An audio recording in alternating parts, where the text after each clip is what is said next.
I had a very interesting discussion today with one of my friends. He came over, he was very distraught, and he asked me this very interesting question. What is wrong with me? And I was very confused when he said that. And I asked him, what do you mean? So he went on to explain that he's 34 and he feels like he's falling behind in life.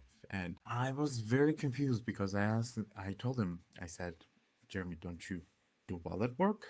And to which he responded, yes, I do very well, but with all this technology rising, I feel like it will outperform me one day and I'll lose my job. And then he said that his relationship is not doing so well because, well, he thinks he's not doing so well because there's so much pressure. Now holidays are coming up and there's ads everywhere that telling him what he needs to get and what would be a perfect gift, and society is telling him what he needs to look like and what he needs to do and how things should be and where he should be in his life. To which I had to stop. I had to stop him and I had to stop myself. And I thought to myself for a bit, and then I realized one thing. You know, when you go through stages in life and when you're especially in between 25 to 35, those are very, very important stages of your life. You go through a discovery stage between 20 to 25, and from 25 to 30, it's more like you're settling into what you've discovered, whether it's your education, whether it's learning on your mistakes. And then from 30, that's when the true adulthood comes in. So when you start to realize that you're not a child anymore and you kind of need to figure your life out because 40s are not too far away. And then I said to him, I said, you lived your life walking in somebody else's shoes all the time because that's what was expected of you. And that was expected of you either from your parents, either from your spouse or from your girlfriend, from whomever, your friends, all the pressures from outside. And I said to him, have you ever had a chance to actually sit down and discover who you are, what it is that you want? I mean, AI or nothing or nobody can be a threat to you if you know yourself and if you know what your strengths are and what potential you have to overcome those obstacles that you build in your head because of those pressures that are outside of power. So he stopped and he thought to himself, he's like, well, I know my life pretty well. But what are you talking about? Well, I said to him, well, if you take away everything that you learned in this life, what is it that you actually learned about you and not about life itself? Because we spend our entire lives chasing the knowledge about life, but we never spend time learning about us, who we are, what we want, because we base ourselves and our personalities and personas based on what fits into our surroundings and our society. Now, being man is very difficult in this day and age because there are certain standards in every culture that man has to fit in.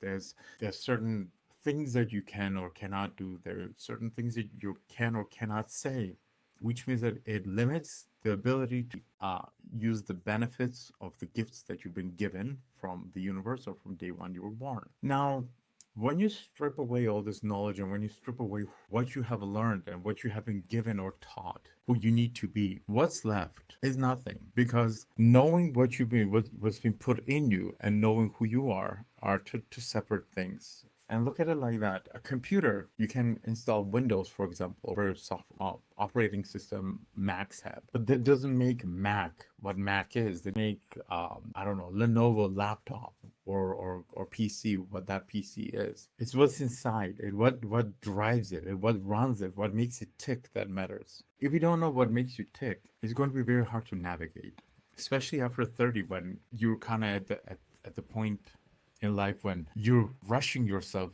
to discover things that can never build upon who you think you are, because job tells you that you need to be this, your parents tell you that you need to be that, your friends see you as this, and you build this expectation in your head that, oh my god, I need to be this. Because as soon as you say I need to be this, that means that that's not who you are, because there's no word need in self-expression, because you are who you are. Simple as that. But in order to figure that out, it's the scariest thing you can ever go through. And that is the true self discovery that happens after 30. Because you kind of forget, or you kind of run from this youthful self discovery, and you start to realize, whatever really mattered to me when I was very young, they don't really matter anymore now. But then you skip this whole part of figuring out who you are, and then you start, oh my God, I'm an adult. I need to do this. I need to do that. I need to be in this point of my life, and why am I not there? Well, because you forgot the part. Need to move to chapter two of your self-discovery that only happens when you're an adult. When all this, I guess, software early installations finish, and now you have to build on it. And in order to build on it, there's a stage of discovery that need to happen. What is it that when you put this software into this system, then you need to discover what is that software capable of doing.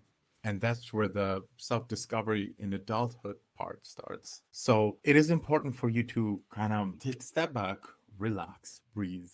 Especially holidays are coming up now, and there's so much pressure from society to make you feel inadequate because you haven't bought this, you haven't done that, you cannot afford to do this, you cannot afford to do that, you cannot buy whole turkey, you can barely pay for rent, and how are you going to go and buy someone a new iPhone or iPad or this? The biggest gift that you can give to yourself right now, especially with this crazy times when every single day you hear something new is being discovered, something new is taking over something, or there's jobs are being lost, and economies are falling apart, and there's political things that are happening. The only thing that you can do is you can structurally build yourself strong enough to withstand all these cataclysms that will happen in this society.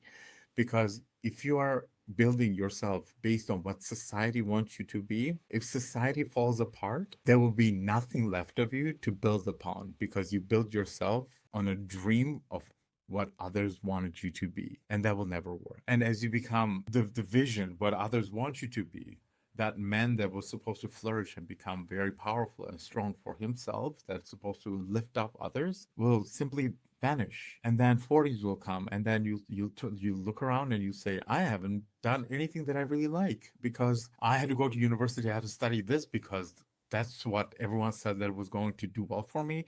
I had to get this job. Now I cannot quit because I've been working here for 10 years, and I just cannot quit because I feel like I earned it, even though you know that this was a mistake. And now, because you've been making that mistake for so long, now you feel that you feel obligated to be there, which is literally eating you from inside, and it means your mentality will slowly die down, and you just won't be able to function. Remember, the biggest strength does not lie outside. It's within you, and you need to tap into it. And don't let others decide what is your strength. Not everyone has strength in same thing. Not everyone can be a chef. Not everyone can be incredible professor. Not everyone can be an engineer. And this is what people don't talk about. You go on YouTube and you find this million explanations, motivational speeches on how you need to get up and get off the ground and do that, but that doesn't feed into broken pieces that need to be put together, and for you to understand what is causing all that. Motivational speak is almost like a car that doesn't have a gas, and someone's telling you, push, you can do it, push. No, well, no matter how hard you push that car, if it doesn't have a gas, or if you figure out that it doesn't have a gas, you will not be able to start that car. So what I want to do is I want to help you, or just like I helped myself, to figure out what was broken, and why are we brought today to the point where we need to constantly feel that we're either late, we're broken, we're doing something wrong, in order to feel like we need to be chasing something. Now we need to stop, figure out what's missing here, fix that, and then move forward. And I'm here to help you with that. This was my conversation, and if you like the way I structure everything, and if that made sense to you, I would love you to subscribe and follow for more, and share and like, and be part of my little community that I'm trying to grow. That would be amazing if you could. And if you have any questions, please comment down below, and I would love to read them and respond to them. Thank you so much again, and have a wonderful, wonderful